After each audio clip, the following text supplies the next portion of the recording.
साथियों नमस्कार, प्यारा हरियाणा टीवी में आपका स्वागत है। और आज स्टूडियो में हमारे साथ दो ऐसे जुझारू सामाजिक कार्यकर्ता हैं जो ये फर्जी महामारी के खिलाफ शुरू से ही लड़ रहे हैं, लोगों को जागरूक कर रहे हैं।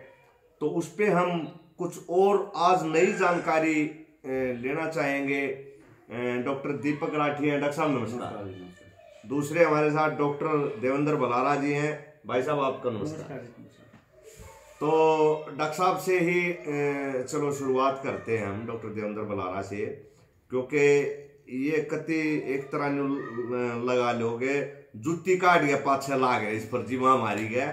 तो डॉक्टर साहब आप काफी समय से, कितने दिन से आप कब से कर रहे हो इसकी खिलाफत, बताएंगे थोड़ा? देखो, आपने कुंडू साहब काफी टाइम पहले एक किताब के बारे में जिक्र सुना होगा, जब रवि कुहाड़ की एक किताब थी बैंकों का मायाजाल, और उन्होंने बड़ी खूबसूरती से एक चीज एक्सप्लेन करी हुई थी कि हम लोग जो आम आदमी मिडिल क्लास पैसा कमाता है, अपना समय, अपनी एनर्जी, अपना घर बार छोड़ करके, सब कुछ त्याग करके हम पैसा कमाने पे लगे रहते हैं। और कुछ लोग ऐसे हैं, कुछ परिवार ऐसे हैं जो पैसा बनाते हैं। और जैसे डॉक्टर राठी अभी थोड़ी देर पहले कह भी रहे थे कि अगर उन लोगों को ये मालूम पड़ जाए कि उन लोगों को ये पता है कि अगर जनता को ये मालूम पड़ जाए कि वो पैसा कैसे बनाते हैं, तो उसी दिन जनता के अंदर क्रांति आ जाएगी। तो उस पर जब आप डिटेल में जाकर के इसके बारे में जानकारी लेते हो तो मुझे समझ में आता है कि यार ये जो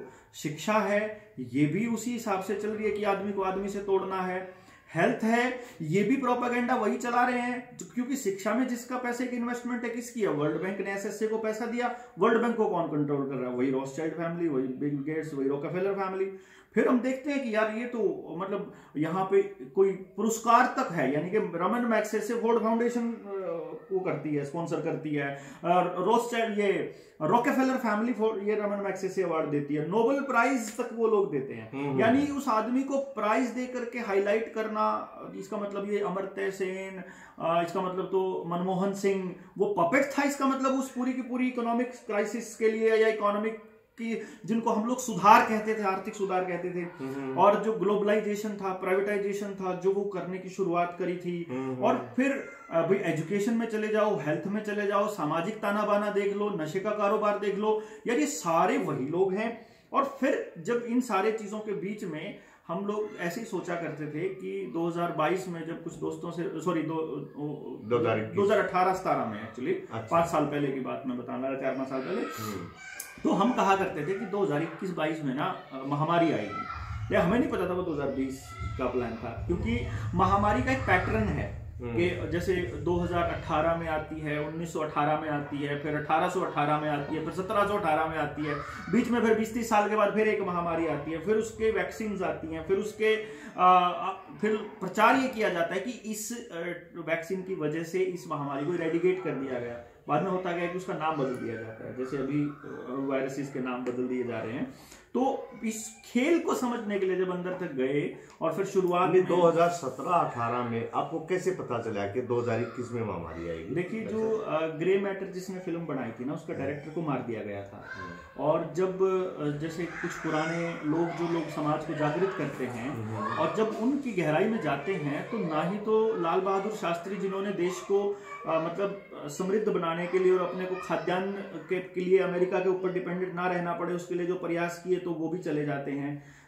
इसी तरह से राजीव गांधी की हत्या हो जाती है। इसी तरह से मतलब जो आदमी उस फैमिली के, उन फैमिलीज के खिलाफ चलता है और समाज को जागरूकता फैलाता है, वही मर जाता है। और कमाल की बात है कि उसकी फैमिलीज के, जिसको हम लोग जो पूरी दुनिया को कंट्रोल करती हैं, 12-13 फैमिलीज हैं, जिसके अंदर राठी साहब ने अभी आपको वो बता भी देंगे कौन सी फैमिलीज हैं, पूरी सिलसिले से याद है।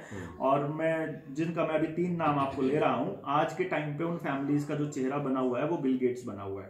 आप देखेंगे अपने देश के अंदर जो भी सरकार आप देखेंगे, नीतीश कुमार भी उसकी जेब में है, सीपीआईएम भी उसकी जेब में है, भाई शांता कुमार भी उसकी जेब में है, भाई उसके जेब में ये जयराम ठाकुर भी है, खट्टर भी है, हुड्डा भी है, उसकी जेब में मतलब आपको इस देश का प्रधानमंत्री भी नजर आएगा, उसी की इन्वेस्टमेंट आपको अडानी की कंपनी में मिलेगी, अंबानी की कंपनी में मिलेगी, फेसबुक में मिलेगी, गूगल में मिलेगी, रॉथस्चाइल्ड में मिलेगी, आदर पूनावाला की ये जो वैक्सीन बन रही है इसमें भी मिलेगी, उसी की पार्टनरशिप मिल रही है। और PHFI जो एंट्री करा, PPP का मॉडल एंटर किया, जो आपकी इकोनॉमिक जो सब में वो एक आदमी घूम रहा है। और एक्चुअली क्या है कि अगर हम मान लो आज बिल गेट्स के खिलाफ खड़े हो जाते हैं तो कल को बिल गेट्स को मार के या पीछे करके वो कोई नया चेहरा ले आते हैं, तो वो शैडो में काम करके और पूरी दुनिया के देशों को अपने ऊपर कंट्रोल, पूरी दुनिया के देशों पे कंट्रोल करना चाहते हैं। उस कंट्रोल को तोड़ने के लिए जब मैं लोगों को समझाने के लिए, पहले तो मैं चला था एक्चुअली मेरे जो डॉक्टर साहब आपको बीच में मैं रोकूंगा, मैं डॉक्टर राठी से एक बार, डॉक्टर साहब आप भी लगातार जैसा डॉक्टर साहब ने जिक्र किया, बिल गेट्स है, कई लोगों का नाम लेते हैं कि भाई पूरा जो ताना बाना है, तो आप बताएंगे कौन कौन लोग हैं? इल्यूमिनाटी कहते हैं, इनका गुप्त संगठन है। वो देखते हैं कि हमारे लिए कौन से देश में किसको प्रधानमंत्री बनाए, हम क्या करें, उसका सारे का सारा संगठन इनका है ना गुप्त रूप से काम करता है वर्ल्ड लेवल पे। उसमें ये 12-13 फैमिली हैं, रॉथस्चाइल्ड है, रॉकफेलर है, मॉर्गन है, फोर्ड है, विटनी है, ये सारे उसमें हैं। और वो देखते हैं कि हम दुनिया को अपने कब्जे में कैसे करें। आपने डॉलर देखा होगा, अमेरिकन डॉलर, उसमें एक आंख है, वो एक आंख है, दज्जाल खाने की आंख है, वो दज्जाल खाने की आंख है वो। अच्छा, जो यहूदियों का देवता है, ठीक है। और वो ये मानते हैं कि वो आएगा और पूरी दुनिया पर हम राज करेंगे। और ये राज ये सारे के सारे उसके सिकंदर के है ना, सारे के सारे ब्लड लाइन के हैं। और इन्होंने है ना, हिटलर ने इन पे काफी कुछ अंकुश लगाया था, लेकिन ये हिटलर को भी है ना इन लोगों ने मरवा दिया। हिटलर ने जो काम किया, और हिटलर का जो हाल था हमारे देश से बहुत बुरा हाल था। जब हिटलर को जो बदनाम किया जा रहा है, वो हिटलर ने कोई ऐसा काम, बिल्कुल ठीक था, हिटलर ने ऐसा कोई काम नहीं किया जो उसके देश के खिलाफ जाता हो।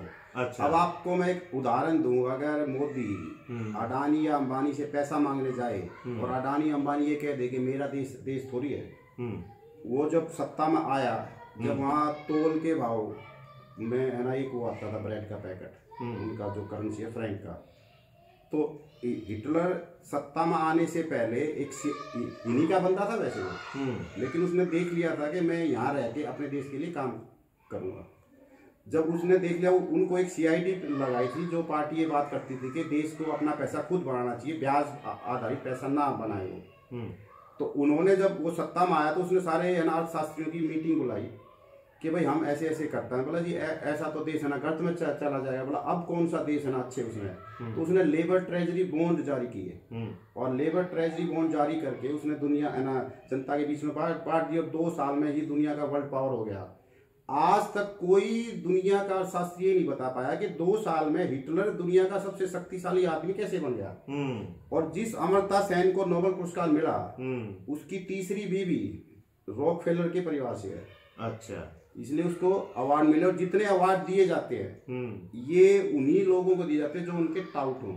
नहीं तो आप सोशल काम कर रहे हो, किस लिए दिया जाए भाई अवार्ड? आपका काम है करना। नोबेल पुरस्कार जिसका मिलता है उसके बोर्ड में यही लोग हैं, और वो देखते हैं कि किसको नोबेल पुरस्कार दें।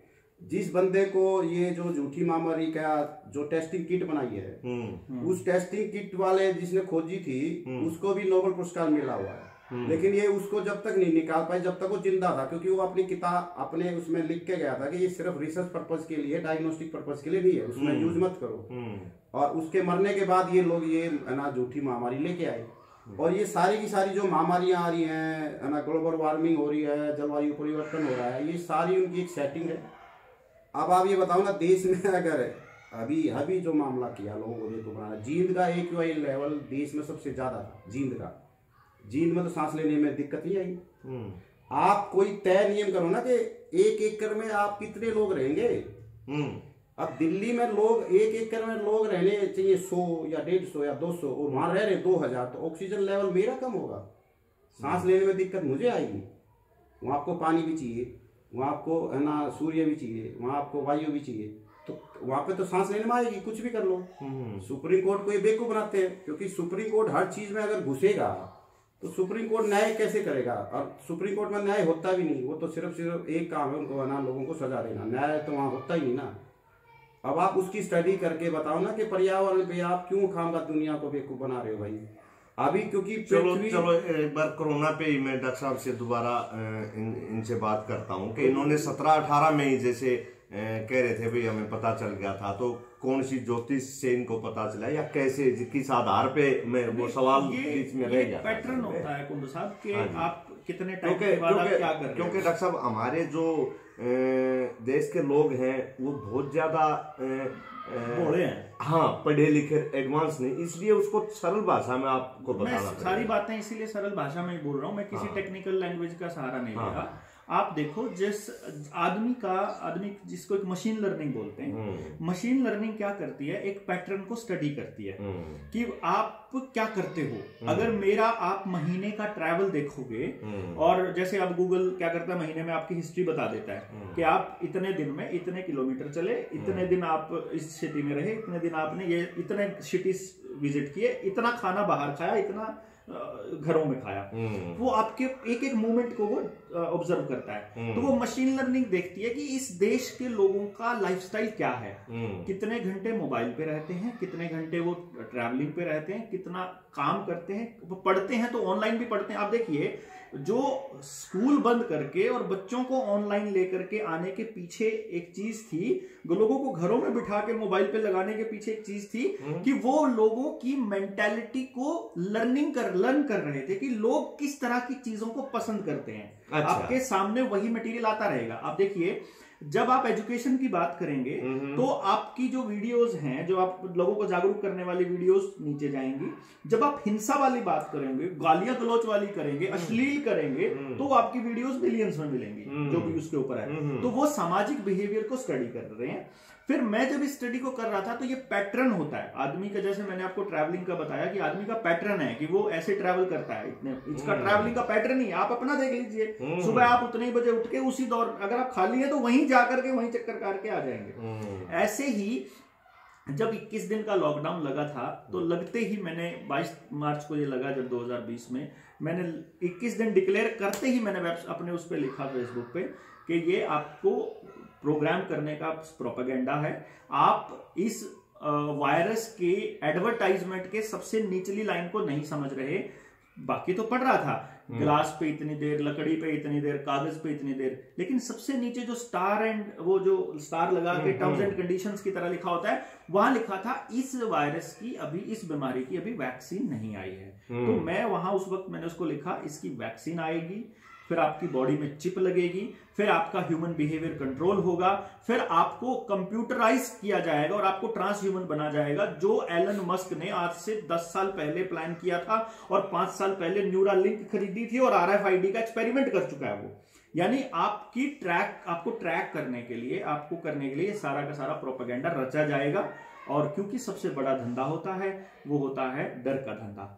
सब एक मिनट रोकूंगा मैं आपको। आपने कहा कि सबसे नीचे लिखा हुआ था कि वैक्सीन नहीं आई है, जबकि शायद आपने या मैंने वो कुछ लोगों का कहना था कि वैक्सीन तो पहले ही बन चुकी थी। शायद आदर पूनावाला का बयान था बकायदा आज तक के ऊपर, और वो पड़ा हुआ है, जिसको चाहिए मांग ले सकता है। उसने ये कहा था हमारे पास 5 करोड़ डोज तैयार पड़ी है, जिस दिन सरकार जहां कह देगी डिलीवरी पहुंच जाएगी। मतलब ये बीमारी आते ही आदर आने से पहले मेरा वही सवाल। मार्च में बीमारी आई है, उसके पास जनवरी में 5 करोड़ डोज तैयार थी, और उसकी कंपनी का पार्टनरशिप बिल गेट के साथ है। यो के गोड़ में थोड़ा इसके देखो, जब चीजें प्लान्ड होती हैं, जब चीजें प्लांटेड होती हैं, जब चीजें किसी षड्यंत्र का हिस्सा होती हैं, तो उनके बारे में वैसा तो नहीं होता ना कि सारा ज्ञान उनके पास है, कोई ऐसा और सारे के सारे बेईमान आदमियों को वो लोग कैप्चर कर लेंगे। उनकी कंपनी में काम करने वाला कोई जमीर वाला, आत्मा वाला इंसान भी होता है, वो लोगों को बता देता है। हालांकि उनकी संख्या बहुत थोड़ी होती है, लेकिन वो यकीन करने लग जाते हैं। जैसे मैं आपको एक एग्जाम्पल आज बता रहा हूं, और आज से 6 महीने बाद आप मेरे को याद करके रोगे कि आपने डॉक्टर साहब की बात नहीं मानी थी, बलारा ने बोला था। अब मैं आज आपको एक बात बता रहा हूं, अभी ओमिक्रॉन आया है, अभी एक नया वो आएगा, वेरिएंट आएगा। अच्छा। उस वेरिएंट के बारे में आपको कहा जाएगा कि ये वेरिएंट कागज पे फैलता है सबसे ज्यादा, अब वो कागज पे फैलता है, तो कागज सबसे ज्यादा इस्तेमाल हम कहां करते हैं? या तो किताबों में करते हैं, हालांकि किताब, मेरी किताब है तो मेरे पास रहेगी, आपके तो आपके पास, लेकिन उससे ज्यादा कागज जो घूमता है वो कहां घूमता है? पैसे पे घूमता है, मार्केट में मनी जो होता है। तो अगर आपका नोट बंद करना है, जैसे नोटबंदी हुई थी, नोटबंदी करके देश को बर्बाद किया था, अभी बैंक बंदी करनी है इन लोगों ने, डिजिटल इकोनॉमी लेकर आनी है, पूरी दुनिया की एक इकोनॉमी, और आपके मोबाइल पे लेकर के आनी है, क्योंकि आपको कंट्रोल करने का वही साधन है। भाई राशन कंट्रोल कर लिया तो आपको टीका लगवाना है, आपकी मूवमेंट कंट्रोल कर ली, अब आपका पैसा भी कंट्रोल कर लेंगे, तो ये आपको कंट्रोल करके जबरदस्ती आपके शरीर में कुछ भी ठोक सकते हैं। कैसे करेंगे? नोट बंद करेंगे तो बैंक बंद हो जाएगा। आपको बैंक बंद होने के बाद फिर नोट बंद करके वो सिक्के लेके आने पड़ेंगे? ना, सिक्का डिजिटल आएगा सब कुछ। अच्छा, फोन पे जैसे पे करते हो आप, तो सरकार का बैंक बंद हो करके, आपको शायद इस बात का पता भी नहीं है कि नीति आयोग बनाया ही इसलिए गया था। अच्छा, जैसे प्लानिंग कमीशन था, प्लानिंग कमीशन में पुराने वक्त के लोग चले हुए थे, उसकी एक स्ट्रेटजी थी, उसका एक तरीका था काम करने का, तो इन्होंने प्लानिंग कमीशन को भंग करके अपने गुर्गे बिठाए, और उन गुर्गों के थ्रू इन लोगों ने अपनी उस प्रोपेगेंडा को चलाया। बिल गेट्स ने नीति आयोग की 2016 की मीटिंग के अंदर बिल गेट आया था, उस टाइम पे उसको पद्म भूषण दिया था, प्रधानमंत्री नरेंद्र मोदी ने पद्म भूषण दिया था। आप ये लोगों को नहीं मालूम है। और फिर उसके बाद में क्या हुआ कि पद्म भूषण के बाद उसने किसानों को आय दुगनी करने का नारा उसने दिया था। नीति आयोग की प्रोग्रेसिव फार्मिंग की किस नंबर पेज के ऊपर ये मेंशन्ड है, और उसकी उस लाइन को एज इट इज प्रधानमंत्री ने अगले महीने अपने भाषण में बोला था कि हम 2022 तक किसानों की आय दुगनी कर देंगे। ये भी नहीं कोई पढ़ता, क्योंकि हमारे यहाँ पढ़ने की तो कोई आदत ही नहीं पड़ती लोगों को। दूसरे नंबर पे आपकी एक कमीशन बैठा हुआ है ऑलरेडी, और बैंकों को डिजिटलाइज करने का, डिजिटल इकोनॉमी के लिए वो बैठा हुआ है, और ये पहले से प्लान्ड है कि आपके बैंक बंद होने हैं। तो ये मर्जर उसी का हिस्सा था। एक मिनट, आपने कहा कि 6 महीने बाद एक वायरस और आएगा। नहीं, तो जल्दी आएगा वो, चलो। और वो कागज से फैलेगा। हाँ। ये पहले ही लोगों के मन में बैठा दिया जा रहा है। हाँ। इसलिए ताकि डिजिटल करेंसी लेके आए। वो लोग कहीं देखो, पब्लिक का जो कंसेंट होता है। अच्छा, लोग ये कहने लग जाए हाँ, नोट से यस, जैसे आप क्या कर डर लगने लग जाए। इन्होंने क्या प्रोपेगेंडा चलाया, इनको अगर देखो, सरकारी डिपार्टमेंट जो होते हैं वो सरकार के ऊपर दबाव बनाने का काम करते हैं। रोडवेज की, बैंकों की, रेलवे की, LIC की, एक दिन की हड़ताल सरकार के कान खड़े कर देती थी। इन्होंने सबको प्राइवेटाइज करना है, प्राइवेटाइज होगा, लोगों के अंदर गुस्सा आएगा, तो इन्होंने बाकायदा प्लान करके अपने IT सेल के जरिए सरकारी डिपार्टमेंट्स के कर्मचारियों को बदनाम करना कंटिन्यू रखा हुआ है। 7 साल से सरकारी डिपार्टमेंट को कंटिन्यू कर गए। अब इनके जो संघी हैं, जो RSS के लोग हैं, वो हर पार्क में, हर मीटिंग में लोगों को ये बोलते हैं कि सरकारी डिपार्टमेंट से तो प्राइवेट अच्छे हैं। उधर से आरक्षण को तोड़ने के लिए प्राइवेटाइजेशन जरूरी है। मतलब हमारे बीच में रिजर्वेशन वालों के खिलाफ जहर भरना, उधर से उनको प्राइवेटाइज करने के लिए सरकारी को मतलब बदनाम करना। वो प्राइवेटाइजेशन के लिए पब्लिक कंसेंट चाहिए होती है। पब्लिक जब आपके डिसीजन के अंदर पब्लिक कंसेंट नहीं होती तो पब्लिक खड़ी हो जाएगी। इसीलिए जब आपका वायरस कागज से फैलेगा तो आपको कागज जो है वो आप खुद कहोगे कि ये नोट तो बंद हो गए ना, डिजिटल हो जाने चाहिए। सबका खाता खुलवाना, सबके मोबाइल के जरिए ऑपरेट करवाना, सबको आधार के साथ जोड़ना, सबको वैक्सीन के साथ जोड़ना, ये पूरा एक प्रोपेगेंडा है। सर, डिजिटल करेंसी लाने के पीछे सरकार को क्या फायदा है, पब्लिक को क्या नुकसान है, ये बताइए आप। पब्लिक देखिए, 2008 की जो मंदी थी पूरे दुनिया के अंदर, वैश्विक जो मंदी थी, उस समय भारत ने पूरी दुनिया को मंदी से उभारा था। ये पूरी दुनिया को पता है। और उस वक्त की रिसर्च ये कहती है इकोनॉमिक्स की कि भारत को बचाया था हमारी सेविंग्स ने, हमारे जो अनऑर्गेनाइज्ड पैसा है, जो रेडी पटरी वाला, आपका जो हम आपस में लेन देन करते थे, उधार दे दिए, ब्याज पे आपस में दे दिए, ना कि बैंक में दिया, तो उसने बचाया था। तो इसने सबसे पहले वो सिस्टम खत्म किया, समाज को तोड़ा, उधर से सबके पैसे बैंकों में जबरदस्ती जमा करवाए, उसके बाद जबरदस्ती हर चीज को आधार के साथ जोड़ा, आपकी ट्रैक किया गया कि आप कितने पैसे का लेन देन कहां करते हो, और आपका जवाब देना मुश्किल किया जो ITR के अंदर भरने में, तो ताकि आप सिंपल रखें, मतलब आप जो है सरकार के पास सारा देके रखें, खुद ना रखें। आपका सारा पैसा आपके सर्कल में नहीं है, खुद से आप डिपेंडेंट नहीं हो, आप एक दूसरे के ऊपर भरोसा नहीं करते हो, तो आप सारा पैसा कहां रखते हो? बैंक में। अब बैंक में आपका सारा पैसा जमा है, अब बैंक को कौन कंट्रोल कर रहा है? सरकार कंट्रोल कर रही है। और आने वाले वक्त में जो बैंकिंग का नया बिल ला रही है सरकार, जो किसानों को घर बेच के नया बिल पास करना था, वो ये था कि 50% से ज्यादा शेयर अंबानी खरीद रहा था, बिल गेट्स खरीद रहा था हमारे बैंकों के, यानी कि मालिक वो बन गए। इसका मतलब वो कॉर्पोरेशंस मालिक हो गए। कॉर्पोरेशंस बताएंगे आप कितना पैसा कब निकाल सकते हो। इसकी आदत ये पिछले 5 सालों से डाल ही रहे, 2016 से। आपने 25,000 निकाल सकते हो, आप 2 लाख निकाल सकते हो, लिमिट। बेटी की शादी है तो ये कर सकते हो, एटीएम में इतना निकाल सकते हो, ये बताएंगे कि आप क्या कर सकते हो। तो कल को आप वैक्सीन की बूस्टर डोज नहीं लोगे, कल को आप चौथी डोज नहीं लोगे, 10वीं डोज नहीं लोगे, तो आपका पैसा ब्लॉक हो जाएगा। आप एटीएम डालोगे, एटीएम में वहां लिखाएगा आपकी बूस्टर डोज ड्यू है, वो लगा के आओ, उसके बाद आना। ये आपका बैंक जोड़ के, इसलिए डिजिटल करेंसी लेके आए। बैंकिंग को आपके आधार के साथ जोड़ना और आधार को इस वैक्सीन के साथ जोड़ना, this is all propaganda to control your behaviour. आपका पानी कंट्रोल होने वाला, पानी का बिल आ रहा है जिसके अंदर जिस प्रकार से सड़क बेच के उन्होंने टेस्टिंग करी, यहां से यहां की सड़क बेच के टेस्टिंग कर ली कि ये सड़क बेच दे हमने, इसके ऊपर टोल जो है वो प्राइवेट कंपनी लेगी क्योंकि उनकी मेंटेनेंस का ठेका है, यही करेंगे। अब वो सड़क तो बढ़िया हो गई, टोल कितना जा रहा है ये लोगों को मतलब दिमाग से, क्योंकि वो क्या किया उन्होंने, पॉकेट से निकलते तो रोज की रोज दुख होता, वो सीधा एक बार वहीं से कटते हैं, आपके टैग से, फास्ट टैग से कट जाते हैं गाड़ी के। तो आपको पता ही नहीं होता कि फास्ट टैग से पैसा कट गया। कौन बार बार 100 रुपए के लिए 200 रुपए का पेट्रोल फूक के वहां अपने रेजोल्यूशन करने के लिए जाएगा। तो आपका ये फास्ट टैग से कंट्रोल करना, और वो जो सड़क बेच के या एक हिस्सा बेच के, कंपनियों को छोटा हिस्सा बेच के, ये लोगों को प्रोग्राम किया जा रहा है कि कल को जब झरना बिकेगा, जैसे आप पानी की बोतल खरीद रहे हो ना, हमारे पूर्वजों ने प्याऊ लगा रखे थे, अब पीने के लिए रास्ते के अंदर हर 2 किलोमीटर के ऊपर एक घड़ा दबा होता था। भाई जो कुदरत ने हमको फ्री दिया है वो हम किसी से पैसा नहीं लेंगे, उसका पानी कुदरत की देन है। लेकिन हमने इन जनरेशन को, जो छोटे बच्चे हैं, इनको क्या सिखाया है कि पानी एयरपोर्ट पे 100 रुपए की बोतल मिलती है, बाहर 20 रुपए की मिलती है, फलानी जगह पे 50 की मिलती है। यानी हमने ये उनके दिमाग में डाल दिया कि पानी की कॉस्ट होनी चाहिए। घरों में पीने के पानी के ऊपर भी बिल दे रहे हो आप, तो ये धीरे धीरे आदत डाल रहे हैं। तो कल को ये झरना बिक जाएगा, ये जोहड़ बिक जाएगा। इन्होंने बोला है ना, प्रधानमंत्री की 2 सितंबर की हर ग्राम सभा को चिट्ठी गई हुई है जिसमें उन्होंने पूछा है आप अपनी पंचायत की कौन सी जमीन बेच सकते हो, बताओ। आप जोहड़ बेचने को भी आप कर सकती है पंचायत, अगर ग्राम सभा देती है तो।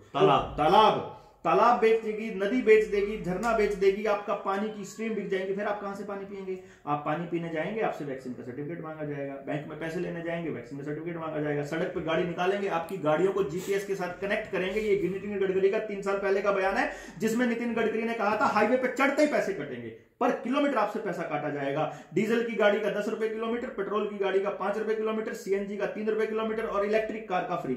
तो आप इलेक्ट्रिक कार धबड़धड़ से लोगे ना, ये गाड़ियां सारी की सारी लेगी आनी है, क्योंकि जमींदार अपने हथियार बचाने के लिए लोहे का इस्तेमाल करता है। और आज के टाइम में मार्केट में लोहा गाड़ियों के रूप में पड़ा हुआ है, तो इनको ये लोहा अपने पास इकट्ठा करना है ताकि जमींदार अपनी सुरक्षा का इंतजाम ना कर पाए, आपके पास कुछ भी ना रहे, सारा कुछ इनके पास हो। ये रोबोट लेकर के आ रहे हैं, आर्मी में रोबोट लेके आ रहे हैं, पुलिस में रोबोट लेकर के आ रहे हैं, आपकी सर्वेलेंस के लिए रोबोट लेकर के आ रहे हैं, आपके हर चौक पे सीसीटीवी कैमराज लग रहे हैं, उस सीसीटीवी कैमरा को 5G के साथ कनेक्ट किया जा रहा है, आपकी बॉडी को 5G के साथ कनेक्ट किया जा रहा है, और फिर उसके बाद ये कंट्रोल करेंगे, ये कहेंगे तो आप बैठेंगे, ये कहेंगे तो आप उठेंगे, आप बन जाओगे कातिया का कुत्ता, जो घायल फिल्म में आता है ना। तो आर्थिक गुलामी एक तरह से कहेंगे, डिजिटल जो करेंसी है उसको टोटल गुलामी, टोटल गुलामी। आप आज अपनी मर्जी से पढ़ नहीं सकते, आप अपनी मर्जी से कहीं जा नहीं सकते, आप अपनी मर्जी से खा नहीं सकते, आप अपनी मर्जी से पहन नहीं सकते, आप अपनी मर्जी से आप क्या कर सकते हो बताओ? Do you have any freedom? आज के वक्त आपके पास अगर कोई फ्रीडम है तो बताइए। पढ़ क्यों नहीं सकते? ऐसा पढ़ने का अधिकार तो है ही, पढ़ने का अधिकार है, लेकिन आपको जो पढ़ने के लिए जो 10 लाख फीस डॉक्टरी के लिए लगती है, जो 50 लाख फीस, जो 1-1 करोड़ रुपए की में सीटें बिकती हैं, वो कैसे पढ़ लेगा? आम आदमी पढ़ा लेगा? पैसे वाले पढ़ेंगे, जो काम करेंगे, जो जिएंगे, पैसे वाले जिएंगे। बाकी के कबाड़ खाने में, उनके कबूतर खाने में रहेंगे, चुपचाप खाना पहुंचता रहेगा। 40 करोड़ लोग थे 2014 में गरीबी रेखा से नीचे। 2021 के अंदर प्रधानमंत्री ने अपने भाषण में संसद में कहा है 85 करोड़ लोगों को घर बैठे खाना दिया है। समझ रहे हो? 80 करोड़ लोगों को रोजगार देने का टारगेट था, 80 करोड़ लोगों को गरीबी रेखा से नीचे पहुंचा दिया है। आप समझने की कोशिश नहीं कर रहे हैं, आपका खाना तक ये कंट्रोल करेंगे। किसानों के बिल, किसानों ने अपनी एक जीत दर्ज करा के ये संदेश दिया है दुनिया को कि आप, जनता अगर खड़ी होती है तो अपनी आजादी को वापस ले सकती है। सिर्फ एक किसान आंदोलन एक ऐसी चीज है जिसकी बदौलत यहाँ आसपास किसी की हिम्मत नहीं है। आज मैं आ रहा था, चंडीगढ़ से आया था मैं। चंडीगढ़ से आते हुए आज रास्ते में 4 जगह चेकिंग चल रही थी हरियाणा में। सबको रोका हुआ था। मैंने हर जगह गाड़ी रोक के पूछा क्या क्या चक्कर है भाई। बोले जी मास्क लगाने पे चालान कट रहे हैं। पुलिस वालों को मास्क लगाने के चालान कट रहे हैं, उनको और किसी चीज की चिंता नहीं है। मेरी गाड़ी पे किसान का झंडा लगा हुआ था, किसी की औकात नहीं थी मेरी गाड़ी को रोक दे। ये किसान आंदोलन का फायदा था। आजादी के लिए लड़ना बता रहा हूं। मैंने आज तक मास्क नहीं लगाया है, और मैं ये इसलिए बता रहा हूं कि लोग अपने घरों में इतने डरे हुए हैं कि वो बाहर निकलते टाइम मास्क इसलिए पहनते कि पुलिस टोकेगी, इसलिए नहीं पहनते कि वो बीमार हो जाएंगे। उनको मालूम है कि मास्क पहनने से हम बीमार हो रहे हैं। तो इसका मतलब क्या हुआ कि जो ये आपको प्रोपेगेंडा, देखो जो ये 24 घंटे एडवर्टीजमेंट चलती है, इसका एक ही खेल है, आपको साइकोलॉजिकली बीमार कर देना। आप खुद सरेंडर कर दो कि यार करने दो ना सरकार को जो कर रहा है। जिसको ये वैक्सीन लग गई वो तो विरोध करने की पोजीशन में भी नहीं है, क्योंकि डॉक्टर पैब्लो की मैं जो बात कर रहा था, उन्होंने अपने रिसर्च में बता दिया है, अगर आपकी बॉडी के अंदर आपका ब्लड स्ट्रीम फास्ट स्पीड से जा रहा है, स्पीड अगर फास्ट है, तो वो रेजर ब्लेड आपकी नसों को काट देंगे और आप गसी खा के पड़ जाओगे, मर जाओगे। समझ गए? तो मतलब क्या हुआ कि आपको बाकायदा आप विरोध कर, आप जोश वाली पोजीशन में आते ही आपको चक्कर आके गिरने लग जाओगे। यानी कि आने वाले वक्त में आप विरोध करने की पोजीशन में भी नहीं होंगे अगर इस रशियन रेजोल्यूशन में आप फंस गए तो। यानी आपको पहली डोज कौन सी लगी है, दूसरी कौन सी, तीसरी कौन सी, चौथी कौन सी, इंटरमिक्स करके आपको ठोकेंगे और एक टाइम ऐसा आएगा when you will be of no use. चलो, जो डॉक्टर साहब ने कहा, डॉक्टर साहब डॉक्टर देवेंद्र बलारा ने कहा कि आपको हर तरह से गुलाम बना लिया जाएगा ना, आप किसी भी क्षेत्र में आप स्वतंत्र नहीं रहेंगे, ऐसी योजना है। क्या कहेंगे? तो जब यूएनओ का गठन हुआ था और यूएनओ से पहले गोल्ड में सम्मेलन हुई थी प्रथम, उसमें सारे के सारे मामले उन लोगों ने पहले से बना लिए थे। अच्छा, यूएनओ में आप पढ़ोगे जब न्यू वर्ल्ड ऑर्डर है क्या है, उसका सीधा सीधा है कि एक सरकार, एक सेना, एक करेंसी, एक पुलिस, सब कुछ एक धर्म और एक है ना वो धर्म उनका, वो सारी उनकी पूरी साजिश है। ये लोगों को जो पढ़ाया जा रहा है इस देश में, उन्होंने इस पढ़ाई से अलग है ना सारा मामला है ना सीखना चाहिए, क्योंकि हम अपनी लाइफ में किताबों से तो सिर्फ 25% ज्ञान मिलता है। और भारत का जो नाम ही भा जमा रथ, ज्ञान में रथ देश, और भारत के लोग अगर अपना ज्ञान प्राप्त नहीं करेंगे तो ये तो हालात इस देश में आने वाले हैं। ये हम बहुत पहले से कह रहे हैं। 2019 में मैंने जो आरटीए लगाई थी अपनी आज़ादी पे, भारतीय परिवार में बहुत लंबी चली और करीबन 2-2.5 करोड़ लोगों तक पहुंची थी वो। उसमें इन लोगों ने कोई आरटीए का जवाब नहीं दिया था। और आज अभी भी पीछे एक बच्ची ने और रुचि पाठक ने मामला उठाया था।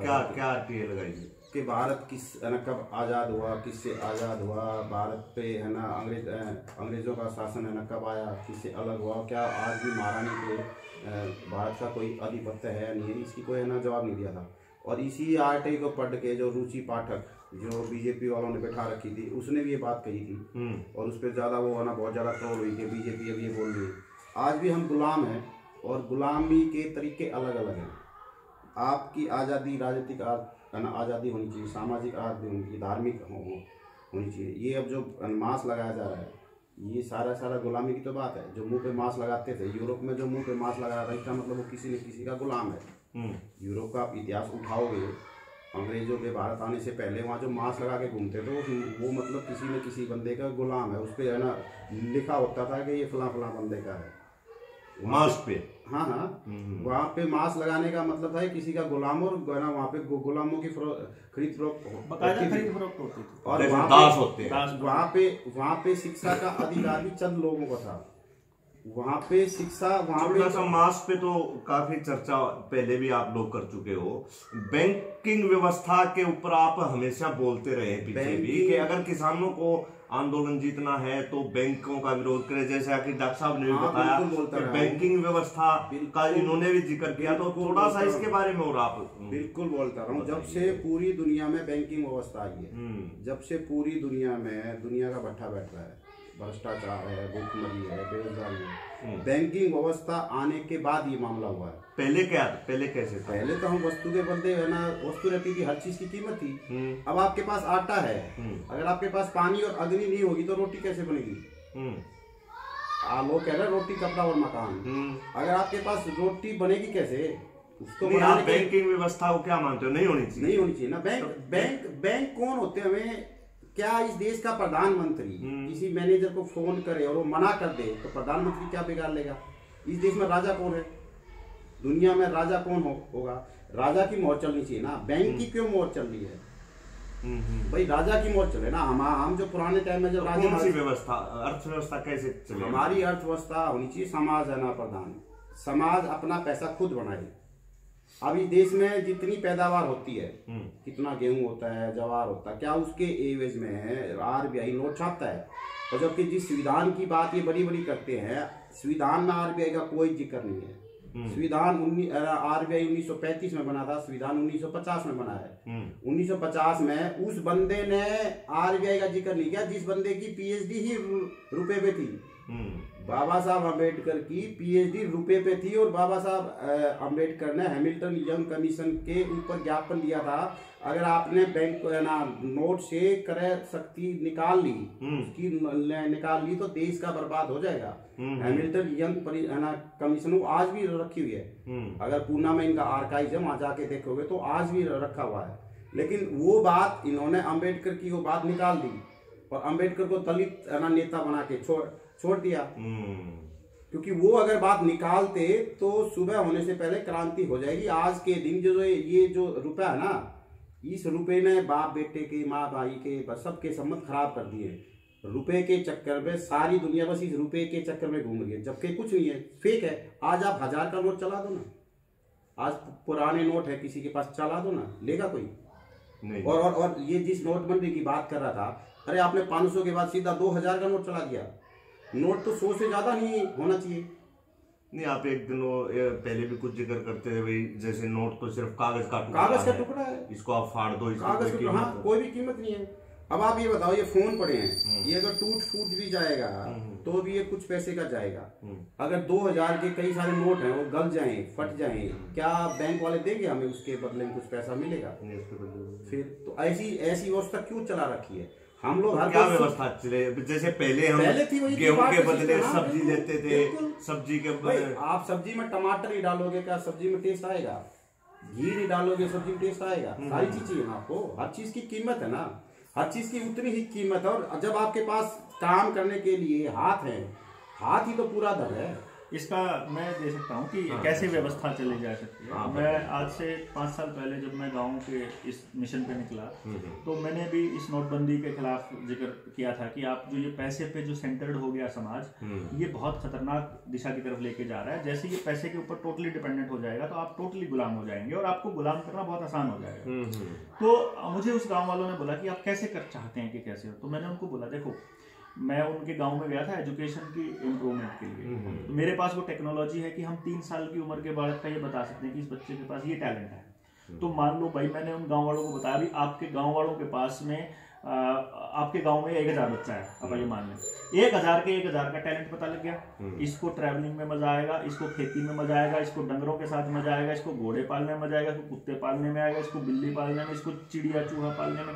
कुछ कौन बच्चा किस चीज के अंदर इंटरेस्ट लेगा, वो प्लेयर है कि साइंटिस्ट है कि आर्टिस्ट है कि इलेक्ट्रिशियन है कि मैकेनिकल है, एवरीथिंग, मतलब जो आपको समाज को चाहिए वो सब कुछ अपने को समाज को कुदरत ने दे रखा है, बच्चों के फॉर्म में आपको वो टैलेंट दे रखा है।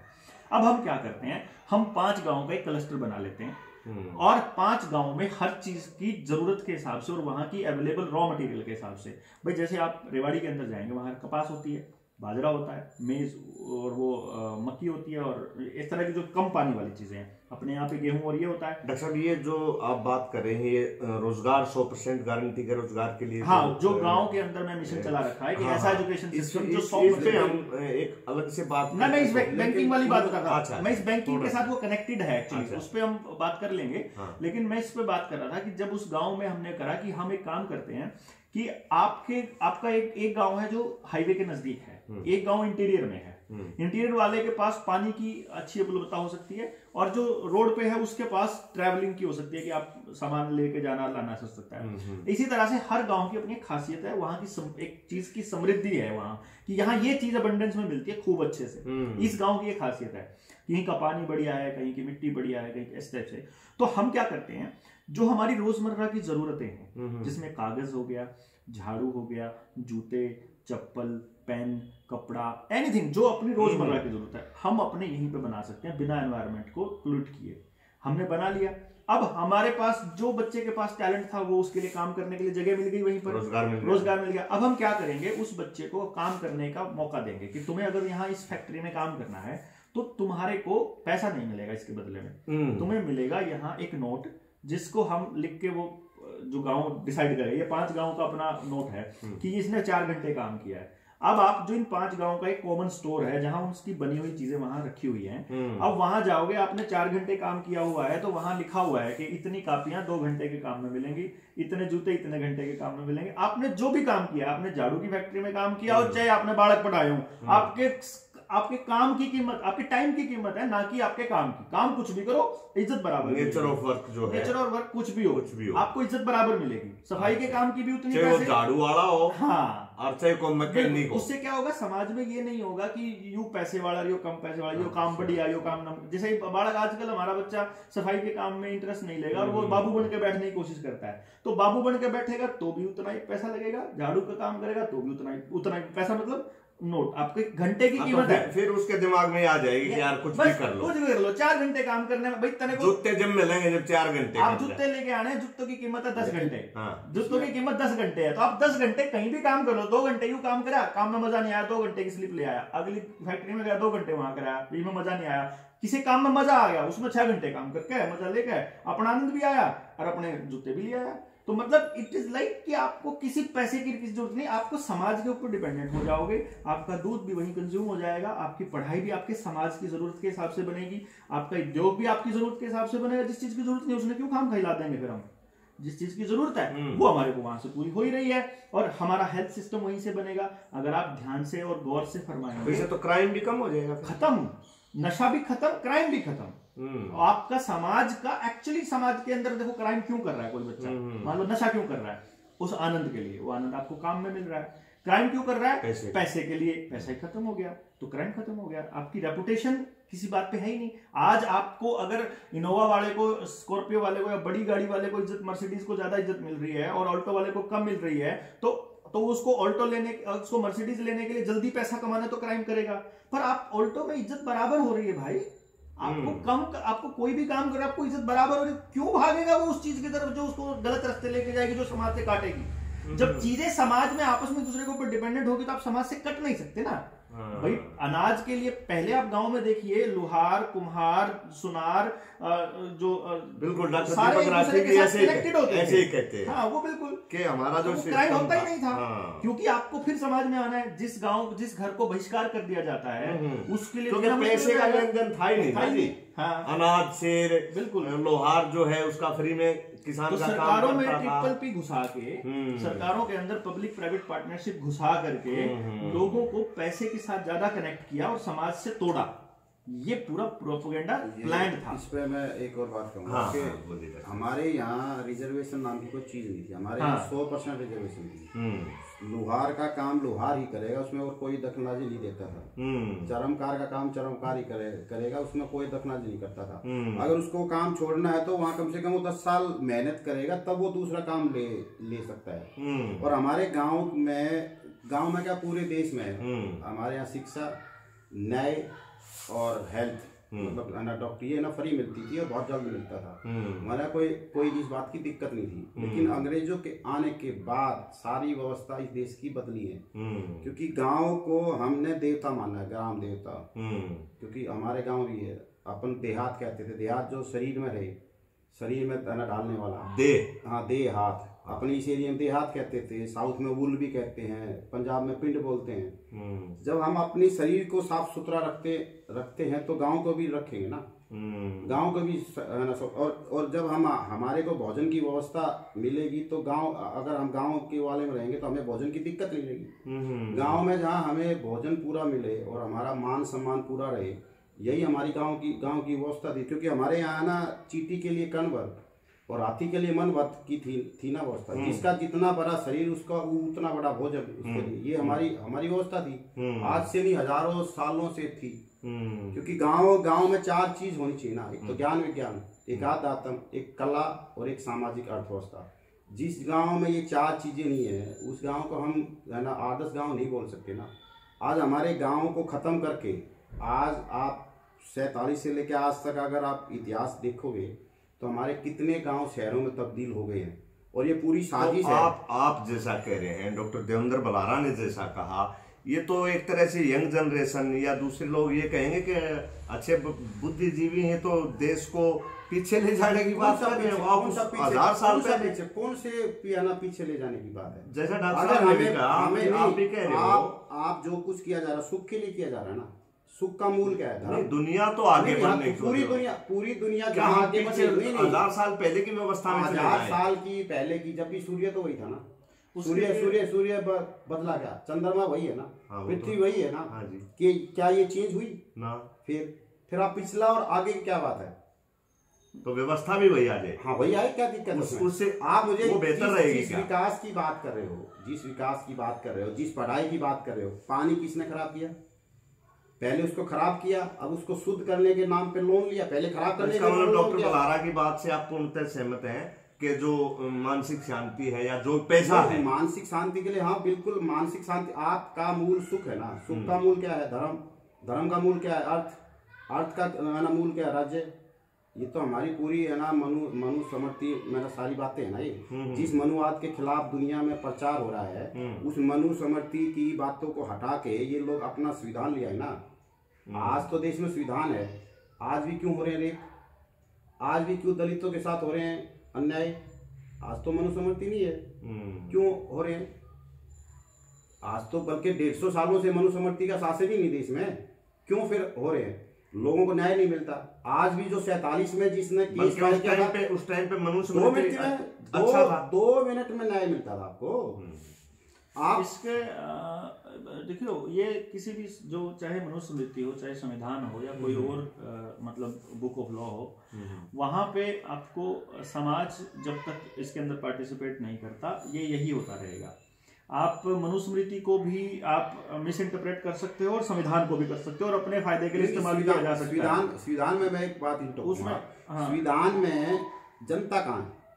संविधान जहाँ लिखा गया कि हम भारत के लोग, उनमें भारत के लोग कहाँ हैं? पहली ही लाइन में संविधान में भारत के लोग कहाँ हैं? भारत के किन लोगों की तरफ से संविधान पे साइन करने के लिए ऑथोराइज किया गया था भाई? देखिए, हम इस पे मेरे ख्याल से ये एक पॉइंट जो है ना, ये वो पॉइंट है जहाँ पे लोग इस बात को पॉलिटिकल की बात नहीं कर रहे हैं, प्योर पॉलिटिकल है। इट इज लाइक कि हम जब किसी चीज को खत्म करने की बात करते हैं तो उसको क्रिटिसाइज किया जाएगा।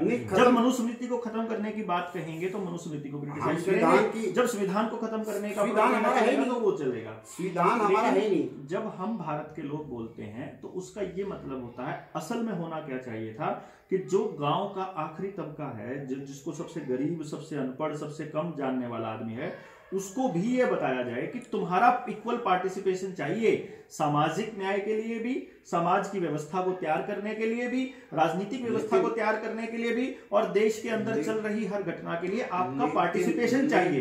लेकिन पार्टिसिपेशन नहीं होने दिया क्योंकि उसको उतना जागरूक किया ही नहीं गया ना। भारत को दुनिया में एक देश ही है जिसको सोने की चिड़िया का नाम दिया गया है। हमने तो नाम नहीं दिया, हो उन्हीं लोगों जो हमें लूटना है उन्होंने नाम दिया। और मैकाले खुद लिखता है कि मैंने पूरा भारत का भ्रमण किया, मैंने यहाँ कोई गरीब नहीं देखा, मैंने यहाँ कोई भिखारी नहीं देखा, मैंने यहाँ कोई खाली नहीं देखा, मैंने यहाँ घरों में ताले नहीं देखे। आज उस अवस्था क्या आ गया कि तालों की दुनिया भर की फैक्ट्रियां है ना लगी हुई हैं, दुनिया भर के कैमरे लगाए जा रहे हैं। मतलब ये सारी भय की स्थिति किसने पैदा की? भारत में मुसलमान आए, भारत में मुसलमानों ने यहाँ के साथ मिलके है ना किया, मुसलमानों को बदनाम किया जा रहा है। जबकि मुसलमानों का शासन में, मुसलमानों के टाइम में सिर्फ और सिर्फ 3% टैक्स था, आज 70% टैक्स है। अगर आप प्रकृति के नेचर से भी आप अगर बात करो तो मधुमक्खी फूलों से जितना रस लेती है, क्या फूलों को पता चलता है कि मेरा रस चूस लिया? फूल तो नहीं है ना मुर जाते, ऐसे ही खिले रहते हैं ना, मधुमक्खी लेती है। तो इतना ही टैक्स लगना चाहिए ना। आज आदमी, इस देश की क्या थी, ये देश दान दक्षिणा मान मर्यादा से चलता था ना। यहाँ देश दान, आज जो इस देश में 7,32,000 गुरुकुल थे, वो सारे के सारे दान पे थे ना। वहाँ पे फ्री शिक्षा थी, जिसको ज्ञान लेना ले लो, नहीं तो उनका काम धंधा फिक्स थे। उनको कोई काम की दिक्कत नहीं थी कि आज इस बच्चे को पढ़ाने के लिए मैं 50 लाख खर्च करूँ, ये मुझे चिंता नहीं थी। इसकी अगर इच्छा है तो पढ़ेगा, नहीं पढ़ेगा तो इसका धंधा तैयार है, वहाँ पे काम करेगा ये। आज अगर हम ये बात कहें, आज हम किसी चर्मकार को कहें कि भैया आपका धंधा तो पूंजीपतियों ने ले लिया, असला एक जूता पगड़ी थोड़ी है, पगड़ी मैक्सिमम 1000 रुपए की आती होगी, जूता 1 लाख का आता है। और मैं तो चमार बनने के लिए तैयार हूँ, मैं बेसिकली जाट हूँ, मैं चमार बनने के लिए तैयार हूँ। मुझे सारे रोहतक का धंधा दे तो चरमकार का, मुझे क्या जूता है, मैं तो बिल्कुल है ना अच्छा हूँ, लाख के जूते बेचूँ, दिन में एक है ना बिक जाए वही बहुत है। चलो डॉक्टर साहब, हमें बहुत ज्यादा लंबा और विषय से भी भटक गए, कहीं दूर चले गए हैं, परंतु अच्छी बातें आप दोनों ने बताई। बस इसको अंत में हम समापन की ओर ले जाने की मैं कोशिश करूंगा वार्ता को, कि कोरोना जो फर्जी महामारी लगा लो, कुछ भी लगा लो, या वैक्सीन, इस अभी जो कुछ हो चुका है डॉक्टर साहब, अभी आप कह रहे थे कि उसको पीटने का कोई फायदा नहीं है। आगे जो संभावनाएं हैं, आगे जो डर है, आगे जो खतरे हैं, उनके बारे में बस लोगों को बता दीजिए। 4 चीजें हैं जो लोगों को समझनी है। आज कोई वो हमें पागल कह सकता है, वो फ्री है, उसके लिए कोई दिक्कत नहीं है, क्योंकि 2020 में भी बोला था। अब वो लोग हमारे को हाथ जोड़ के माफी मांगते हैं कि गलती हो गई, हमने आपकी बात नहीं मानी। और यही काम एजुकेशन पे काम करते हुए जब मैं चल रहा था तो लोग मेरे को कहते थे कुछ होता तो है नहीं, समझते तो है नहीं लोग। मैं कहा मेरे को चीज समझ में आई हुई है, मेरा काम बताने का है, मुझे थकना नहीं है, क्योंकि जो चीज मैं 10 साल आगे की आपको बता रहा हूँ या 20 साल आगे की आपकी अगली पीढ़ियों की बता रहा हूँ, कदे तो समझ में आओगी। यहाँ तो पड़ा हुआ है आपके YouTube पर, उसको तो पड़ा हुआ है ना, जब कर लियो भाई इस्तेमाल, और क्या है अभी। मैं तो अपने औलाद में सिखा जाऊंगा, उस पर तो ले लियो, मेरे जाए पक्ष है। तो मैं तो यो कहने लग रहा हूँ कि भाई ऐसा था कि अब जो हो चुका है वो हो चुका। जितने लोगों को चाहिए, देखो आंकड़े फर्जी हैं, 100 करोड़ की बात आपके कॉलर ट्यून पे आने लग गई, ये बकवास है। वो इसलिए बकवास है, साइकोलॉजी के अंदर ये बिल्कुल प्रूवन फैक्ट है कि आदमी अपने पीयर ग्रुप के अंदर फिट होना चाहता है। वो ये सोचता है कि यार सारे ने लगा लिए, मैं रह गया तो कल को अगर अखबार में ये आ जाए कि वैक्सीनेटेड लोगों को अगर कोई खतरनाक वेरिएंट आ रहे हैं तो वो इसलिए आ रहे हैं क्योंकि लोगों ने जिन्होंने नहीं लगवाए उनकी वजह से, तो ये चिंता की जरूरत नहीं है, क्योंकि ये आ सकता है वैक्सीनेटेड और नॉन वैक्सीनेटेड में जूत बजाने के लिए, ताकि जो वैक्सीनेटेड ज्यादा हो गली में और एक अकेले कुंडू साहब बचे हो तो इन्हें ठाके धक्के तक ले जाओगे और खड़े हुए तो बीमार अस्पताल वाले आके धक्के तक ठोकेंगे, जब पुलिस वाले आपके दरवाजे पे आके, तो बाकी के लोग ठीक रहेंगे कि हाँ ये अच्छा कर रहे हैं, इनने तो फैला रखा सारा काम। कि जो अगले वेरिएंट आ रहे ना, ये अनवैक्सीनेटेड की वजह से आ रहे हैं। ये एक बयान की आप प्रतीक्षा कीजिए, बहुत जल्दी आने वाला है। पहली बात तो यार, तो हमने तो बच के रहना पड़ा डॉक्टर साहब, ना अपनी संख्या को बढ़ाएं। नंबर 2, जिसने जितने लगवा लिए हैं वो लोग ना मेरी बात पे भरोसा करो, ना किसी और की बात पे करो, ना तो उस पे भरोसा करो कि वैक्सीन सेफ है, ना उस पे करो हमारी तरह की ये घातक है। आप अपनी रिसर्च करो, आप न्यूरालिंक के बारे में सर्च करो, एलन मस्क के प्रोजेक्ट के बारे में सर्च करो, आप इस पूरी की पूरी षड्यंत्र के अंदर जो इलॉजिकल बातें हैं कि कैसे RT-PCR किट को 2017 में खरीदा जाता है, 2015 में बनी, 17 में खरीदा गया, और जब 17 में खरीदा गया उस वक्त वहां उस खरीदते टाइम उस किट का नाम लिखा हुआ है कोविड-19 टेस्ट किट। वाह जी, यानी कि इस लॉजिक को समझो। फिर आप मास्क लगाने से आपको क्या फायदे होते हैं, क्या ना फायदे होते हैं, 20 क्वेश्चंस हैं, 20 रिसर्च मटेरियल्स हैं, आपको चाहिए, आपको व्हाट्सएप पर मिल जाएंगे कि मास्क लगाने के कितने फायदे और कितने नुकसान, ढूंढिए, पता कीजिए क्या वाकई में कोई वायरस रुक सकता है क्या इससे, कि पता कीजिए कि क्या जो वैक्सीन, अब जैसे मान लीजिए एक लॉजिकल क्वेश्चन है, मैं आपसे पूछता हूं, एक लेडी मेरे पास मेरे घर में आ गई, जैसे डोर टू डोर वाला चल रहा था, उन्होंने कहा जी आपने लगवा ली वैक्सीन, मैंने कहा जी मैंने तो ना लगवाई। बोले जी क्यों नहीं लगवाई, मैं कहा आप बता दो क्यों लगाऊं। बोला जी लगाओ, सारे लगा रहे, मैं इसलिए तो नहीं लगाऊंगा। भाई सही आदमी तो एक भी हो सकता है ना, भाई भेड़ इतनी 100 अगर 99 नून जान लग रही तो जरूर थोड़ी वो सही जा रही, क्या पता आगे जाके क्या हो, मेरे को जो चीज पता है मैं तो नहीं लगाऊंगा। बोली जी फिर महाराज आप बताओ क्यों लगाएं। बोला जी बचाव खातर। मैं कहा किससे बचाव। बोला जी कोरोना से। मैं कहा क्या वैक्सीन लगाने से बचाव हो जाएगा, क्या आप वैक्सीन लग जाएगी तो आपको कोरोना। बोला ना जिन्होंने नहीं हो जाए। क्या वैक्सीन लगने के बाद आप ये गारंटी लेते हो कि मेरे को लगने के बाद कोई साइड इफेक्ट नहीं होगा। भाई मैं ठीक हूं या ना हूं ये तो दूसरी बात, साइड इफेक्ट नहीं होना चाहिए ना, कम से कम 0 साइड इफेक्ट होना चाहिए, एक भी आदमी को वैक्सीन की वजह से नहीं होना चाहिए। अच्छा चलो आप मान लेते हैं कि 100 आदमी मरने थे, वैक्सीन लगने से 99 बच गए और एक मर गया, वो मान लेंगे कोई बात नहीं भाई, 99 बच गए, पर वो 99 को तो मरना ही नहीं था ना, क्योंकि WHO की आधिकारिक रिपोर्ट ये कहती है कि 1000 लोगों में तो एक आदमी का कुछ हो सके, वो भी उसको पहले से कोई और बीमारी हो, खतरनाक बीमारी। तो जब इस बीमारी से मरने का रेट ही जब 1% के करीब है, तो आप बच किससे रहे हो? जब आपने मरना ही नहीं है तो आप किससे बचने के लिए लगा रहे हो? तो आप सबसे पहले इस लॉजिक को समझिए। नंबर 2, आप ये समझिए क्यों ऐसा हो रहा है कि जब आपको नया वेरिएंट लेकर के आ रहे हो और उस वेरिएंट के लिए भी आप वैक्सीन को ही कह रहे हो कि लगाओ, जब आप ये कह रहे हो कि बूस्टर डोज भी लगवाओ, जब आप ये कह रहे हो कि आपने नहीं लगवाया तो आपकी ये सर्विसेज रोक दी जाएंगी, ये अनएथिकल और अनकॉन्स्टिट्यूशनल जो फरमान जारी किए जा रहे हैं, इनका क्या लॉजिक है भाई? आप गारंटी भी नहीं ले रहे हो। सरकार ने 2019 में उन वैक्सीन कंपनियों को इम्यूनिटी भी दे दी पूरी तरह से। आप ये देखिए, आज ये कानून है भारत में और ये इस बीमारी के आने से पहले बन चुका। मतलब कमाल की बात ये है कि 20 में बीमारी आई है मार्च में, 19 में ये कानून बना, मतलब अमेंडमेंट हुआ कि अगर मेडिकल नेग्लिजेंसी की वजह से, गलत दवाई देने की वजह से, आपका इलाज ना होने की वजह से, आपके ऊपर किसी भी तरह की मेडिकल अगर दवाइयों की वजह से अगर कुछ भी होता है, डॉक्टर रिस्पॉन्सिबल नहीं होगा, अस्पताल रिस्पॉन्सिबल नहीं होगा, दवा कंपनी रिस्पॉन्सिबल नहीं होगी, जिसने आपको इलाज के लिए मजबूर किया वो भी रिस्पॉन्सिबल नहीं होगा। ये कानून बनाना क्यों पड़ा? इस लॉजिक के ऊपर जाइए। अगले लॉजिक पे जाइए कि क्या डिजास्टर मैनेजमेंट एक्ट ऐसे होता है, लागू होता है 2-2 साल तक? डिजास्टर मैनेजमेंट की आड़ में जो ये डीसी अपने अधिकारों का दुरुपयोग कर रहे हैं, जो कलेक्टर जो राशन पानी बंद कर रहे हैं, क्या हम जीने के अधिकार को से ऊपर डिजास्टर मैनेजमेंट एक्ट को रख दिया गया है? क्या ये लॉजिकल नहीं है? क्या जिसके ऊपर जुल्म हो रहा है उसके खिलाफ अगर हमने आवाज नहीं उठाई तो कल को वो लोग आपके घरों में घुस के आपके बच्चों को नपुंसक नहीं बनाएंगे? इस बात की आप गारंटी लेते हो? ये पक्का होगा। आज जो नपुंसकता का रेट है, अबॉर्शन का रेट है, और वैक्सीन लगाए हुए में और ना लगाए हुए में, इसकी रिसर्च तो कर लीजिए।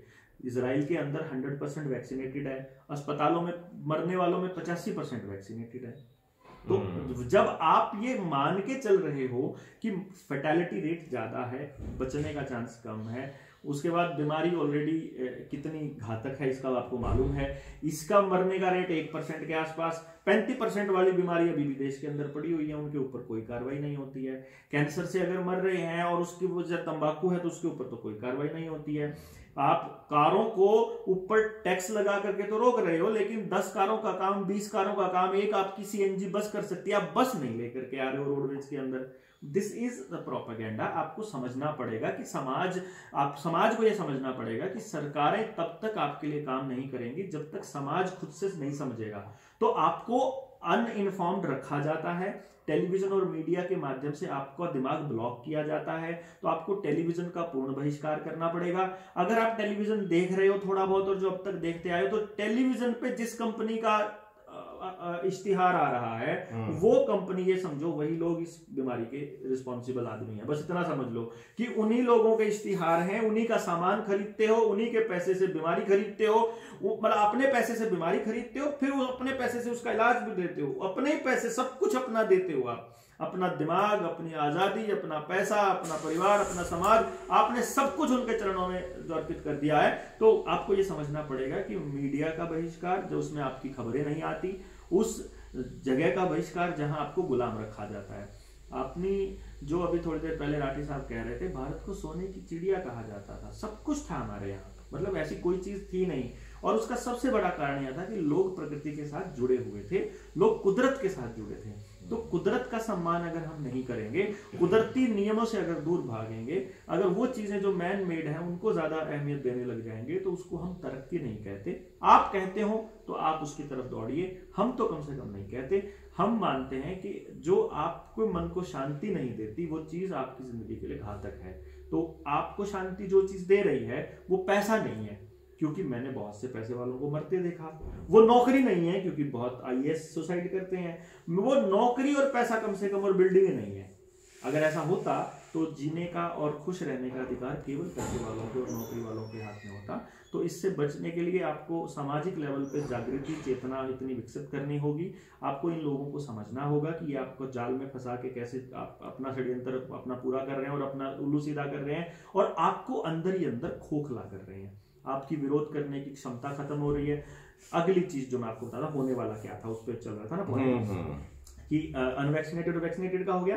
तीसरा, अगला कोई वेरिएंट अगर कागज से फैलता है तो वो आपके बैंकों को बंद करने की तैयारी है। आप कितने वैक्सीनेटेड और कितने नहीं हो, आपको जांचने के लिए आपको RFID लग जाती है, आपकी बॉडी में चिप लग सकती है, आपको एक कार्ड इश्यू हो सकता है जो वैक्सीन पासपोर्ट जिसको बोलेंगे, जिसको यूनिवर्सल पास बोलेंगे, कि आप इसी से जा सकते हो। इसका मतलब आपको ये बताएंगे जो हमारे नौकर हैं, जो हमारे सर्विस हमारे लिए बैठे हैं, जो जिसको हम इन लोगों को, जो प्रधानमंत्री, मुख्यमंत्री, DC हमारे पैसे से जो चलते हैं, ये हमें बताएंगे हम कहाँ जा सकते हैं और कहाँ नहीं जा सकते हैं। तो आप मतलब गुलाम हो चुके हो। और आने वाली जनरेशन में ये बच्चों के लिए जो वैक्सीन आएगी तो ये आपसे बिना पूछे ठोकेंगे। स्कूल में लग चुके होंगे, घर आकर के आपको पता भी नहीं चलेगा, क्योंकि ये बिना दर्द वाला इन्होंने बना लिया है, प्रेशर से लगने, ये टच हुआ हो गया, बच्चे को पता भी नहीं कि तो यानी वो क्या करेंगे, मान लो बच्चा स्कूल में एंटर कर रहा है ना, एंटर करते करते ऐसे एक बार टच कर देंगे, बच्चे को पता ही तेरे को वैक्सीन लग चुकी है। और वैक्सीन के अंदर क्या है, अब पैब्लो कार्टो की जो मैंने बताया था, डॉक्टर पैब्लो ने जब इस वैक्सीन के अंदर ग्राफीन ऑक्साइड और ग्राफीन हाइड्रोक्साइड की प्रेजेंस के बारे में पूरी वीडियो बताई अपनी, और पूरी फ्रीक्वेंसी से जब उसका डिटेल बताई, उसके 4 दिन के बाद उनको मार दिया गया।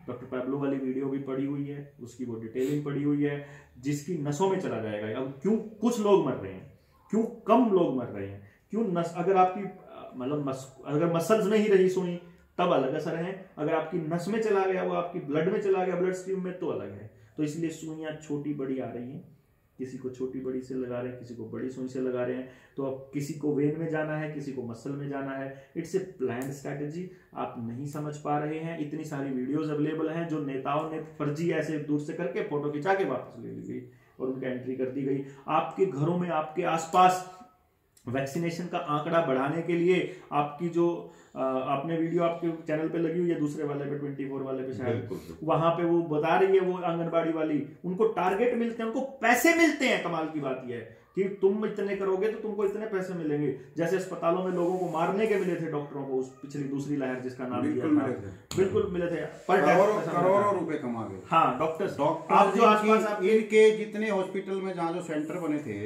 कोरोना सेंटर बने थे, उनकी संपत्ति जांच होनी चाहिए। हाँ, वो अभी आपके शहरों के आसपास जो रेट बढ़े हैं करोड़ों के, वही लोग खरीद रहे हैं। रुपए ले गए, ये ले गया ये अमित मान ने अभी यहाँ ली है मेरे दोस्त के सामने कोठी, उससे पहले तो ना लिया, एक और लिया इसने। अमित मान 12-12 घंटे काम करवाता है, कैसे वो सही तरह काम कर पाएंगे अपने स्टाफ का। और सारे हॉस्पिटल का ये हाल। तो डॉक्टर साहब आपने तो बड़ी खतरनाक चीजें बता दी, जो मतलब जैसे बच्चे को पता भी नहीं चलेगा, गेट पे कुछ चेकिंग के बहाने, आधार कार्ड तो स्कूल ने पहले ले रखा है। क्या बचने का उपाय बताइए आप लोगों को। बस स्कूलों को मेल कर दो, मेल लिखित में, और साइन करवा के ले आए बच्चा, चिट्ठी लिख के भेजो, मेरे बालक के वैक्सीन नहीं लगनी चाहिए, नहीं तो जान तो मार दूंगा मास्टर, तेनों कह दो कि छोड़ांगे नहीं, अगर जैसे समझ में आ गया हो तो। अगर समझ में नहीं आया तो लगवाओ ठुकवाओ, कोई दिक्कत नहीं है। अगर समझ में आ जाए, नहीं, जो लोग खड़े हो जाओ, जो जिनके समझ में आ गई। इसमें जहाँ तक मैं बच्चों वाली बात जो आप कह रहे हैं ना, बच्चों में अभी जो टेस्टिंग के लिए कुछ बच्चे चाहिए थे ना बॉम्बे में, 20 बच्चे चाहिए थे, और वो अभी तक सिर्फ वहाँ 4 या 5 मिले थे। क्योंकि अभी जो हालात जो मैं देख रहा हूँ ना, कि भारत को कोई गुलाम कर नहीं सकता। हालात ये है, चाहे कुछ भी कर ले। हाँ, कुछ लोग बेवकूफ हो जाएंगे, वो चंद नए जो मैकाले प्रधान शिक्षा वाले हैं, क्योंकि भारत की ऐसी व्यवस्था है कि इसको कोई गुलाम कर नहीं पाया। यहाँ हून आए, अंग्रेज आए, मुसलमान आए, मुगल आए, अफगानी आए, तो इस देश को गुलाम नहीं कर पाए। यहाँ रह पाए वो, यहाँ वो भाईबंदी में रहे, लेकिन अंग्रेज यहाँ भाईबंदी में नहीं रहे। और हालात जब ये बच्चों को वैक्सीन लगेगी ना, और बच्चे जब मरने लगेंगे, क्योंकि आजकल 1-2 बच्चे हैं, तो वो विरोध की स्थिति शायद मेरे हिसाब से पैदा होगी। नहीं मरेंगे बच्चे, नहीं मरेंगे बच्चे, मारना इनका टारगेट नहीं है डॉक्टर साहब। ना संख्या कम करना है, ना संख्या बड़ों की करना, ऊपर लोगों की। बच्चों जैसे 60 साल बच्चों की भी तो होगी ना। मैं बताऊं ना, देखिए राठी साहब क्या होता है आपका, देखिए सबसे युवा देश है ये, मैं आपको वही समझा रहा हूँ, युवा देश, मैं वही बताने की कोशिश कर रहा हूँ। देखिए अपने पास में यहाँ अपने देश के अंदर अगर मान लीजिए किसी 60 साल के बच्चे की डेथ हो जाती है, 60 साल के बूढ़े की मान लो, तो और वो हार्ट अटैक से होती है, चाहे वो वैक्सीन के साइड इफेक्ट से हुई हो, लेकिन वो क्या करेंगे, वो उसको ये दिखा सकते हैं आगे किसी और बीमारी से मरा, कैंसर है ना, तो वो दिखा सकते हैं। 50 वाले को भी दिखा सकते हैं। अब 40 वाले मरने शुरू हुए हैं, तो जितनी कम उम्र है अगर वो मर गए तो विरोध हो जाएगा, ये बात उनको भी पता है। तो आपको शुरू में जो आपका जो टारगेट है ना डॉक्टर साहब, वो समझिए आप, टारगेट ये है फिलहाल इनको सारे आंकड़े उस पे चाहिए डिजिटलाइज। इनके पास वो बात आप ठीक कह रहे हो, इनके पास पूरे डाटा है और इनको कैसे आप बोलना जब आपकी बारी आए, बीच में नहीं काटना, पहले कंप्लीट हो जाने दो, क्योंकि बात का फ्लो, हमें कोई बहस नहीं कर रहे, हम बता रहे, आप अपना बताएंगे, आप मैं अपना बताऊंगा, और वो डिसाइड कर लेंगे वो लोग देखने वाले। इनका पर्पस है फिलहाल हर आदमी को, देखो आपने वैक्सीन नहीं लगवानी ना, आप अभी चले जाओ वहां जाके डॉक्टर को बोलो या आंगनबाड़ी वर्कर को बोलो मैंने लगवानी को नहीं और मेरा सर्टिफिकेट बन जाएगा, 1 मिनट से पहले बना देंगे, 1 मिनट से पहले। तो आप जाके अपनी क्यों आप कैमरा, मैं कह रहा हूँ आप उस पर लगा के अपना वो जो जासूसी कैमरा और जाके आप पूरी करो, आप इस पर छानबीन। इससे क्या मतलब है डॉक्टर? इनको आंकड़ा, अच्छा, जब आपको दिमाग को कंट्रोल करना है तो आपकी एक यूनिक आईडी होनी चाहिए। कंप्यूटर जो है ना, जैसे पुलिस, अभी तो क्या हो गया, पुलिस वाला आपको मास्क ना पहनने के नाम पे टोकता है, तो आज तो आप पुलिस वाले को तो ये कह देते हो भाई इससे नुकसान होगा, तू भी मत लाया कर, आप तो कह दे हाँ पुलिस वाले का बात समझ में आ जाए, वो हमने छोड़ दे है। लेकिन क्या रोबोट छोड़ देगा आपको? लेकिन रोबोट आपको पहचान कैसे करेगा? अगर आपकी बॉडी पे या तो RFID लग रही हो या आपका जो कार्ड है, जो आपको कार्ड दिया गया, वो कार्ड आप दिखाओगे उसको और वो कार्ड देखते ही पहचान जाएगा इसने तो वैक्सीन नहीं ले रखी, तो वहीं गेल की गेल भी ठोक देगा आपको। तो अभी फिलहाल इनका टारगेट है आपकी आईडी बने, पहले UHID, श्रम कार्ड, आधार कार्ड, बैंक का, हर चीज के साथ फिलहाल इनको आंकड़े इकट्ठे करना है। गांव भी मतलब अभी फिलहाल तो ये पॉइंट है। तो बच्चों को मारने के बाद तो विरोध बहुत ज्यादा हो जाएगा, इसलिए बच्चों का आंकड़ा ही बाल तैयार हो जाए। पहली डोज में तो थोड़ी मारने, दूसरी में तो ये तो 10 लगेंगे। बिल गेट्स का भी का बयान है, और सच्ची बिल गेट का छोड़ो, डॉक्टर गुलेरिया ने बोला है आपको अगले 10 साल तक साल में कम से कम 2 डोज तो लेनी ही पड़ेंगी। डॉक्टर गुलेरिया का बयान कल का बयान है ये। तो मतलब इन्होंने बोल दिया कि 10 साल लगे, तो इनको अभी जल्दी थोड़ी है मारने की। जब सारों के आंकड़े तैयार हो जाएंगे, सब पुलिस वाले भी ठप हो लेंगे, जब रोबोट आ जाएंगे, जब आप CCTV कैमरा पूरे हो जाएंगे स्मार्ट सिटी के नाम पे, जब सारा आपके लिए जाल तैयार हो जाएगा, जब चिप लग लेगा आपके, आप तैयार हो गुलामी के लिए, जब आप परमानेंट तैयार हो जाएंगे, उस दिन फिर ठोकर जितना चाहेंगे उतना बटन दबाना है ना। क्योंकि देखो वो अगर आप न्यूरालिंक के बारे में सर्च करोगे तो न्यूरालिंक आपकी मर्जी के बिना आपका हाथ उठा सकती है, क्योंकि हाथ उठाने के लिए दिमाग कौन से कमांड देता है ये न्यूरालिंक ने एस्टेब्लिश कर लिया है। तो अगर आपकी बॉडी में वो चिप लगी हुई है और आप यहां बैठे हो तो वो यहां से चाकू उठा के वो यहां गर्दन आपसे मर्जी के बिना मरवा सकती है आपसे। तो आप सुसाइड केस दे दोगे कि नहीं दे दोगे? जो 5G की टेस्टिंग के दौरान लोगों में सुसाइडल नेचर आ रही थी, जो सेकंड वेव में आ रही थी दवाइयों की वजह से, वो क्या था? वो टेस्टिंग थी बकायदा 5G के थ्रू कि जिन्होंने वैक्सीन ले ली है उनको इसका असर कितना हो रहा है इस रेडिएशन का। तो ये जो खेल है ये अभी तो आपके आंकड़े तैयार किए जा रहे हैं। आज तो आप लुआओ ना लुआओ आपका सर्टिफिकेट तैयार होने लग रहा है, ये हमेशा के लिए थोड़ी ना रहेगा। आप सड़कों पे आपको 1 डोज वाले ने भी उतरना पड़ेगा, 2 वाले ने भी उतरना पड़ेगा, जो बूस्टर ठगवा लेगा उसने भी उतरना पड़ेगा, नौकरी कर रहा है उसने भी उतरना पड़ेगा, घर बैठा है उसने भी उतरना पड़ेगा, जिसके बालक नहीं है उसने भी उतरना पड़ेगा, जो जी के छिक लिया हो तो जिन्हें मरना उसने भी, जिन्हें जीना उसने भी, सब ने उतरना पड़ेगा। और कोई राह नहीं बचेगा। जो कर किसान परमानेंट बैठे हैं ऐसे ही करते निकलना पड़ेगा, और कोई रास्ता नहीं है। और इसके ऊपर जानकारियां इकट्ठी करनी पड़ेंगी। जो देश की सारी चीजों की बर्बादी का एकमात्र कारण है कि जो आखिरी आदमी जिसको इसका नुकसान हो रहा है ना, उसे पता ही नहीं है कि नुकसान हो रहा है। वो ये सोच रहा है कि सरकार मेरे भलाई में कर रही है, वो ये सोच रहा है कि जब सारण लुवाली तो मैं कित जाऊंगा। उसके डायलॉग इतने गंदे हैं जो पुट किए, उसके दिमाग में प्लांट किए गए, जब सारे मरेंगे तो हमको करांगे जी का, जब सारी दुनिया तो जाओगे हम तू जी लिए भाई। वो जो एटीट्यूड है उसको बदलना पड़ेगा आपको। अगली पीढ़ियों के लिए संघर्षशील तो रहना ही पड़ेगा, उस संघर्ष के लिए तैयार रहना है। ये अपने लोगों को जानकारी है। और अभी तो मेरी वीडियोस मेरे यूट्यूब चैनल पे भी आप देखते होंगे, खूब सारी इंफॉर्मेशन आती है। तो वो इंफॉर्मेशन समझिए। खबर जब कोई आपको देता है, जब कोई आप बयान देता है ना कोई नेता, तो आप उसका असली मतलब समझा कीजिए कि वो अगले 5 साल का क्या प्लान बना के बैठा है, तो बयान दे रहा है। ये समझने की बात होती है। राजनीति करने वाले कम से कम 10 साल का प्लान सोच के बयान देते हैं, इस बात को ध्यान दीजिए और ये समझना है बस। तो इतना जागृत अगर हम रह लेंगे, जागृत और अवेकन अगर रहेंगे तो बच जाएंगे। अदरवाइज फिर जो नियति में है वो तो फिर है ही। तो ये सब जानकारी देने के लिए डॉक्टर साहब आप दोनों का बहुत बहुत धन्यवाद। नमस्कार साथियों, इस वीडियो को ज़्यादा से ज़्यादा लाइक, शेयर और सब्सक्राइब जरूर करें ताकि ये सब बातें आम जनता तक पहुंच सके, आम जनता जागरूक हो सके, आम जनता इसके खिलाफ आप अपने चैनल पे दो चीजें और मैं कहूंगा आखिर में आपकी बात से, कि एक तो जो कोई चैनल आपकी बात नहीं दिखाता उसको बंद कर दो, जो चैनल आपके मुद्दे और आपके से जुड़ी चीजें कर रही है उसको मैक्सिमम सब्सक्राइब करो, लोगों को भी बोलो सब्सक्राइब करें। और दूसरा, आप इन वीडियोस को, जरूरी नहीं इसी चैनल को सब्सक्राइब करो, आप इस वीडियो ने अपने चैनल पर लगा लो उतार के, कोई टेंशन नहीं, कोई भी आपको कॉपीराइट क्लेम नहीं करेगा, आप लगा लो, बात जानी चाहिए बस लोगों तक, असली बात यह है।